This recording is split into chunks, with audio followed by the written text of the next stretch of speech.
leaves very little space for new carbon to be produced. So basically, that's why we get this very low value for new organic carbon. And as soon as oxygen appears during great oxidation event, we start to recycle this organic carbon, and it allows us to increase this organic carbon burial of new organic carbon. Now, this is a simple math, like how it links to reality and to like what is the control, why in Archean should be little sort of production of new organic carbon. That's a mechanistic aspect, and probably it's linked to nutrients, and that's what we will still trying to resolve. Okay, so so basically, what does it show? But we can account for most of oxygen production and consumption. So we are somewhere close in a bulk part. We can balance it together, and it still allows for rise of oxygen in atmosphere, but at least in the bulk part, it's not going to go to absurd, ridiculous numbers like higher than modern atmospheric oxygen. That's all really we can show. Now, what implications of this rise of oxygen would be on a system but going from anoxic condition to oxic? So basically, you expose this Archean crust full of reduced iron, sulfur evaporite to oxygen. What happened to it? Well, iron will get oxidized, sulfur will get oxidized, it will form sulfuric acid. So groundwaters become more acidic at that time. So under acidic conditions, you can release more phosphorus out of sediments, and you can keep more phosphorus in solution, and you can deliver it to the ocean and to stimulate more productivity at that time. So what we argue here is this sort of perturbation in biogeochemical carbon cycle is not a cause for oxygen rise by itself, but it's rather a response to oxygen rise in terms of it's a response via higher flux of nutrients. Well, it's great, but can you, it's a nice idea, but does it have any connection to reality? And that's something we kind of still need to test. And if I was working on this paper with Dick Holland, who believe in paleosols in Precambrian. And so one way he suggested we can look on it is sort of a relationship between phosphorus and titan and other components in paleosols. An idea is that if atmosphere would be anoxic, phosphorus would not be released from paleosol until very extreme degree of weathering. So basically, you would be concentrated titanium because it's a mobile element, and you would be concentrating phosphorus until you reach extreme level of concentrations, and then phosphorus might go into solution. So idea that in younger paleosol, this one during the rise of atmospheric oxygen, would you see different conditions? And with this limited data, you do see that in early stages, you start to lose phosphorus, and it doesn't follow exactly this linear trend. So it's a limited data, much more need to be done, but it's one way to approach it. So to summarize the model, and it's based on a paper I published with Dick Holland, and after it I have few slides sort of to show what we've done after it, and like testing if it has any connection to reality. So what is Lamagoundi excursion could represent? It could be linked to this acidic groundwaters generated by sulfite oxidation during weathering, leading to high phosphorus delivery to the ocean, and depletion of phosphorus and paleosol, it would result in higher organic productivity and higher organic carbon burial. Atmospheric oxygen would stabilize at the level sufficient to oxidize iron and sulfur during weathering and for others fossils to evolve. When at that time 50% of sulfur flux would be buried and as a sulfite evaporites. And what is critical here, what it will do, that for first time you start taking sulfur out of pyrite sink into sulfite sink. And what it will do, it will change carbon-sulfur ratio in organic rich shells. So there will be less sulfur per carbon in organic rich shells. And it will come an important play in a minute. So iron will get oxidized in shells, and 150 million years duration of this Lamagundi isotope excursion is comparable to the residence time of sedimentary rocks. So basically you keep doing it until you kind of process sedimentary rocks that they become more oxidized. So they have oxidized iron, they have less sulfur, and what happened next? So as sulfite content in continental crust decreased, pH water started to rebound. So it's less acidic, less phosphorus released and delivered to the ocean.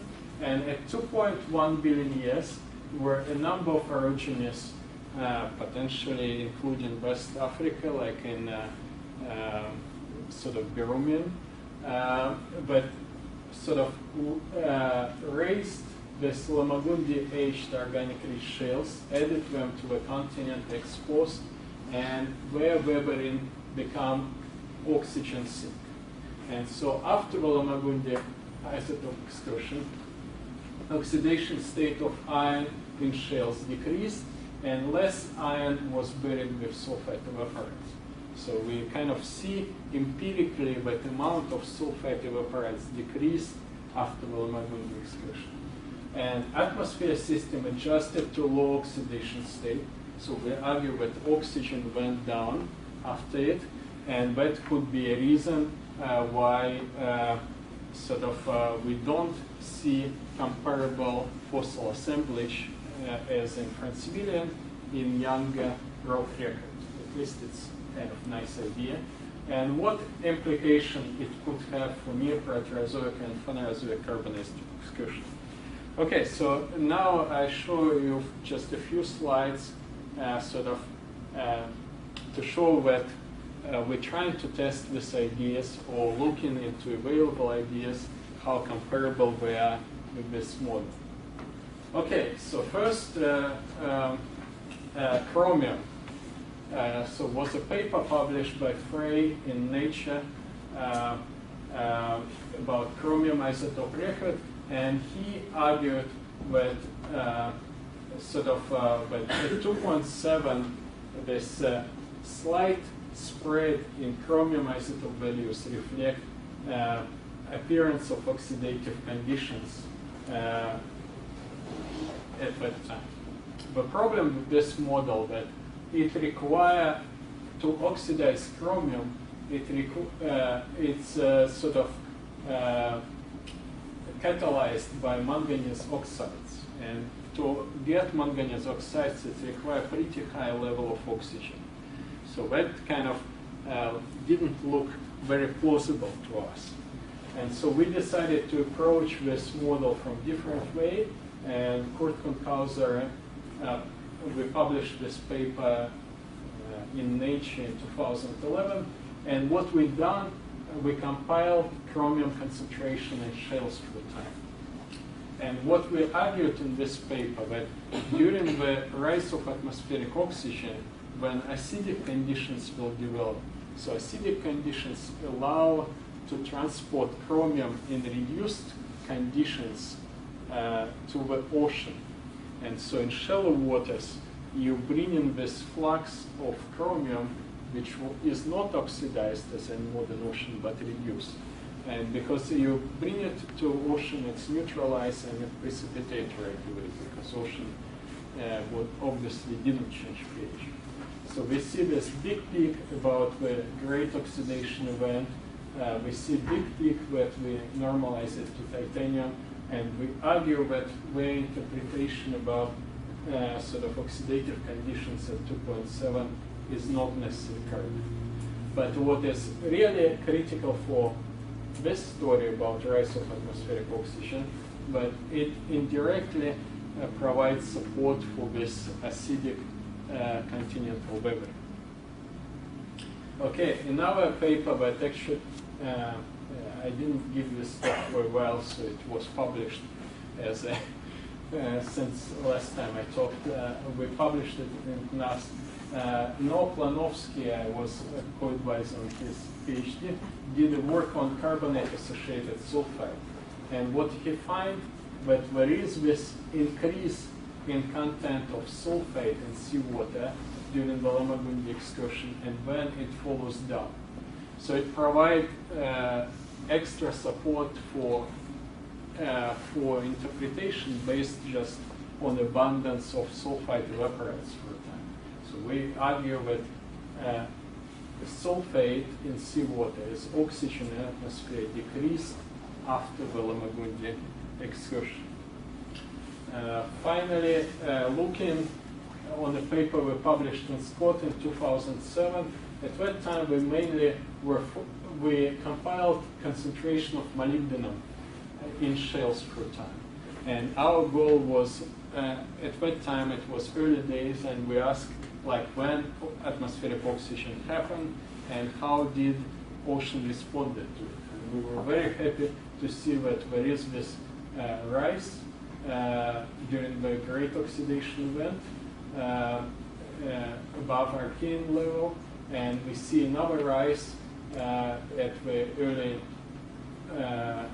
part of Phanerozoic, and it fits nicely to oxidation story, stepwise oxidation for atmospheric oxygen at that time. What we didn't realize or didn't kind of dare to pay attention to in this paper is that there is this, after this rise, there is a drop in the record. And we thought, well, we don't have enough samples, we don't really want to make a big deal out of it. Since that time, my student Camille Partin came, and for her, as a part of her PhD, I suggested, why don't you try to compile uranium concentration in shales for a time? And there is a lot of data, and it's easier to work with uranium, because for molybdenum to be meaningful, you have to independently establish that shales were deposited under sulfidic conditions.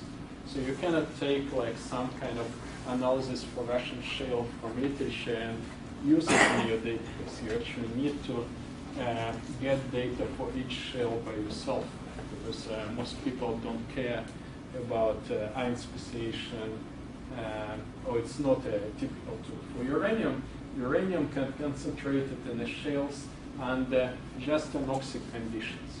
And it's much easier to establish anoxic condition in shale than sulfidic condition. So that opened us a window to much larger database of published analysis.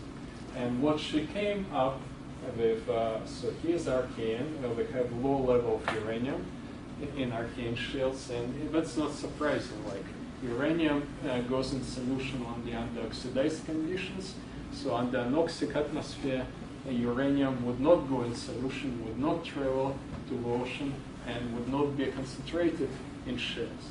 Under oxic conditions with rise of atmospheric oxygen, uranium would get oxidized during weathering, would be delivered to the ocean, and if anoxic condition would be limited in the ocean, this anoxic environments will become a sink for uranium.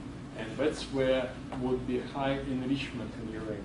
So the more widespread this anoxic condition, the larger sink become and low concentration become. And so what we see this splash increase in uranium concentration right away in response to this rise of atmospheric oxygen. But what we also see is collapse after it. it collapsed for this billion years to relatively low values, and the way we link it is to this extension of anoxic conditions in the ocean. We don't think that source of uranium changed during this boiling billion, because if it would change, we would see detrital pyrite to detrital uranium. So everything from continent was still oxidized and delivered to the ocean, but the sink, the extent of anoxic condition was so large that as you distribute uranium over these environments, enrichment in each particular sort of sample would be very small. And then what happened next? So you go through this boiling billion years, your biogeochemical carbon cycle started to go wild again. You have carbon isotope excursion, you have snowball glaciations, and you jump into Phanerozoic, where ocean and atmosphere became oxygenated again, and where sort of uranium concentration and other redox sensitive elements increased in shales, and that's where system went to oxygenated state and stayed there, allowing whatever animals and life evolved here to capitalize and continue and to lead to this lecture here, right? So I think, okay, so that's the last slide. So basically, this is still a nice hypothesis. It's not necessarily sort of bulletproof hypothesis. We need to test it, but it provides a new view on atmospheric oxygen in Precambrian, but it was much more variable, much more linked to biogeochemical carbon cycle, linked to flux of nutrients to the ocean, evolution of life, and climatic conditions. And so what we need to do now, we need to focus more our attention on Precambrian. We need to become more multidisciplinary. We need to date succession, that we can really constrain our correlations with good ages, or with good chemostratigraphy, good sedimentology stratigraphy. But it opened a huge area for research in terms of investigation, like what was really evolution of life, environment, climate through this long time of Precambrian, leading to this emergence of animals at the end of Precambrian. Thank you very much.